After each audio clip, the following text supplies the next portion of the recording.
Hey, you are never too far gone. I am Play Eruption, and we are playing a game called Sherlock Holmes, Chapter 1.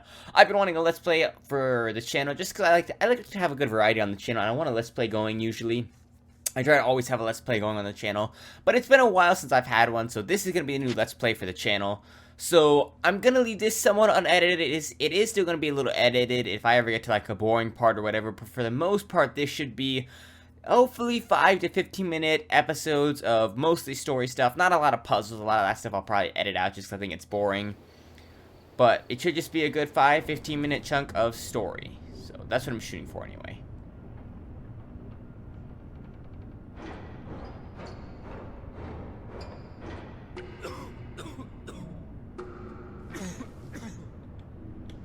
Ginger. That's what you need. A mouthful of the good stuff and you'll see the back of any seasickness. Oh, thank you for your support, John.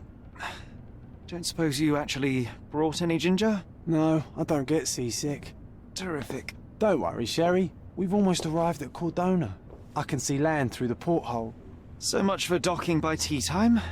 The captain seemed more interested in his maids than in his maps. Oh, is Sherlock grumpy?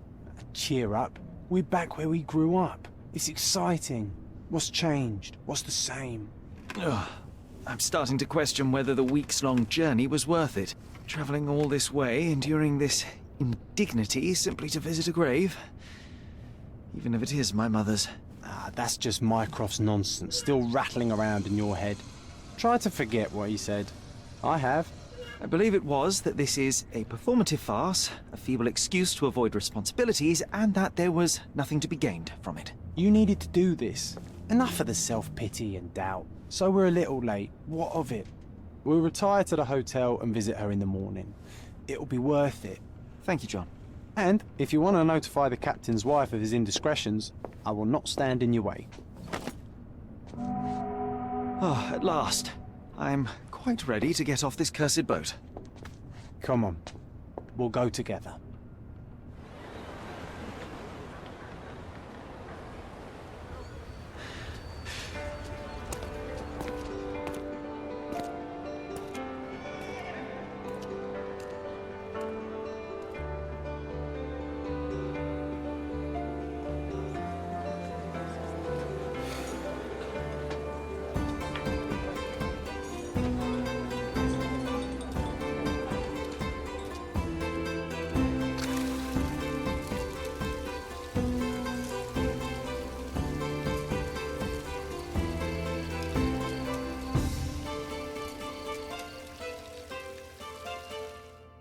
Hey, Sherry, come on, catch up. Yes, yes. Here we are. Alrighty, this is a pretty game. Welcome to Il Palazzo di Lusso, sir. Hello, sir. Oh, doors just open on their Welcome own. to Il Palazzo di Lusso, sir. Ah, Mr. Holmes. Yes, we have room 221 prepared for you. I see it was reserved for 2 people. Would you like a second key? Oh, no, I think we'll stick together. Very good. Rooms are upstairs, sir. Welcome to Cordona. Hurry up, Sherlock. I want to see our room. I hope there's a balcony with a view. Alrighty, we gotta go find our room then. Oh my goodness, this place is incredible. Very, very pretty. Very nice architect. Here we are, room 221.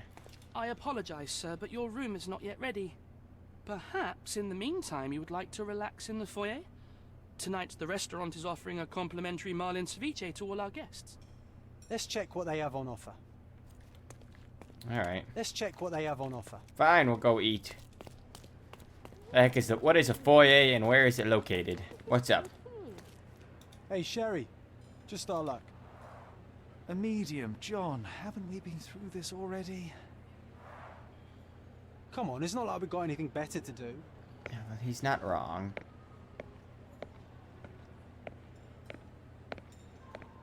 Excuse me, sir, but I believe Mr. Galich is conducting a séance at the moment. Perhaps you'd care to have your portrait drawn while you wait? Why? Pardon me? Why should I sit for a portrait? Sir, it's art. It doesn't need a why. It is its own justification. All things require justification, be they objects, systems, or beliefs. How about art as the lens through which we see the truth of the world? That's backward. Truth is not subjective and not complicated. It's just the truth. It either is or it isn't. You do not need a lens to see it, just an open mind. Ha! That seems rather close-minded. Truth, like beauty, is in the eye of the beholder. So tell me, what do you see? Mediocrity.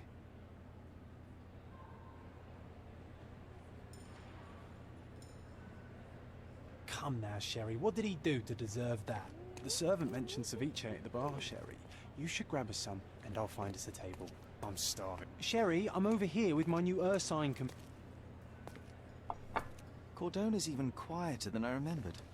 It's going to be a long evening. Ah, come now, Sherry.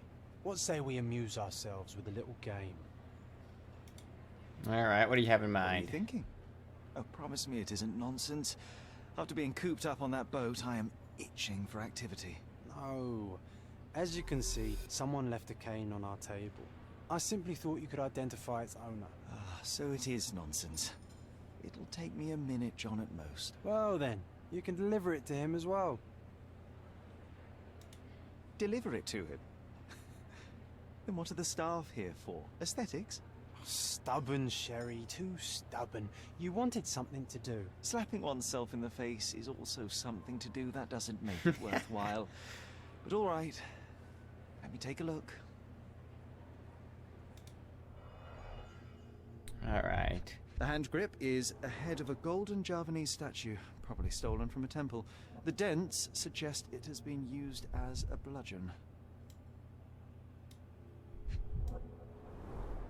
The cane is made of ebony, it's worn uncared for, and bears the scars of numerous hits. A crest depicting a bulb of garlic in a meadow, perhaps the Fielding family or Meadows, or Craven, from the Old English name meaning garlic place. This cane is an expensive and ostentatious weapon. Its owner must be vain, volatile, and of noble English blood. Take it with you, Sherry. Let's return it to its owner. Okay. All right. I hope you noted down your observations in your casebook. But how are you going to find this nobleman? The cane itself is not enough. I may have to ask other guests if they saw who was here. May I ask for your assistance? Friend, you're lucky there is something I know about this. There's 3 people at that table. A couple and a retired Navy officer. Weren't sure what happened to the couple, but the Navy officer was going out to the front garden for some air. Okay, so we're looking for an Englishman. A retired naval officer. French actor, so it's not him. Retired military officer. It's probably you then, mate. Can I ask you a question? My dear fellow, you're talking to the right man. The Navy officer, Mr. Rhodes, was sitting at our table with the noble couple. The men talked about yachting, and the lady was frightened, fidgeting with the cane. Perhaps she put it aside. Her husband forgot to take it when they went to meet the medium. Now I have a perfect excuse to enter the room. Enter the seance room. Hey, Sherry, don't we now have the perfect excuse to visit the seance? I'm just Seance, that's going what I to said. give the cane to its owner. You will not persuade me to take part in this show.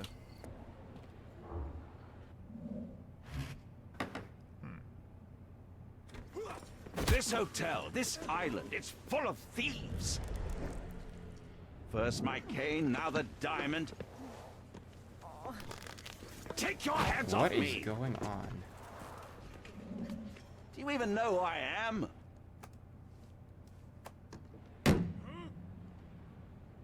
Hey, boy! That's my cane! I get that a lot. It's a very common design. What? No, that's a custom-made. A joke. A joke. It was left at my table in the restaurant. I thought it deserved to be returned. Well, I'll be... It is rare to encounter a straight-fingered true penny these days. What a gentleman. But I must ask, how did you know I was the rightful owner? Well, deduction. Your cane told me everything I needed to know. I was after a strong, middle-aged man with a keen interest in adventure, noble blood, and affection for strong drink. And if one were to go further, one may even be able to extrapolate your name from your heraldic symbol, Lord Craven. Marvelous. Simply marvelous. That's me, Lord Andrew Craven. You are the real medium. You hear that, Emma? Well, you found my cane. Perhaps you can locate my diamond, too. Yes, you should do it. It will be child's play for you, Mr. Holmes. And if a child can do it, then I'm sure the local police can suffice. The police? Why bother? I know this harlequin stole it. The only question is, where is it hidden? Fine. Give me my stick and I'll resolve the matter myself. This thief almost confessed after a single punch. I suspect a beating may result in answers of questionable veracity. Fine. I shall spare you and he the trouble if you first answer me this. You insist the medium robbed you during the séance. But what occurred exactly? It was a dirty trick. We were sitting here in the dark, chanting and holding hands as expected. Then something began to appear from the medium, like a cloud or a bubble. The swindler called it ectoplasm. Ah, yes. Common in the spiritualist trade, and quite the spectacle. Indeed, perhaps too much. My beloved Emma screamed in horror, and I stood to defend her, attacking that cursed ghost. How brave. But my hand hit nothing. The medium jumped away from me, and Emma fainted. I lit the candle, and the diamond was gone. How does a priceless diamond become the subject of a séance? It is an unusual accoutrement. Emma wished to speak with its former owners. My grandfather told us it belonged to a Rajah, an Indian king. So you were summoning long-dead Indian royalty, and, pray tell, you were expecting him to converse in English? To be frank, Mr. Holmes, I don't believe in ghosts. But Emma was fascinated by the idea of meeting a real king, even a dead one. Well, a crown is a crown. Can you describe the stone itself? A yellow diamond, not less than 100 carats, and perfectly egg-shaped. There is not another like it. Stay here, and don't touch anything. I'm going to investigate further. Don't fret, I'll be keeping a close eye on this thief.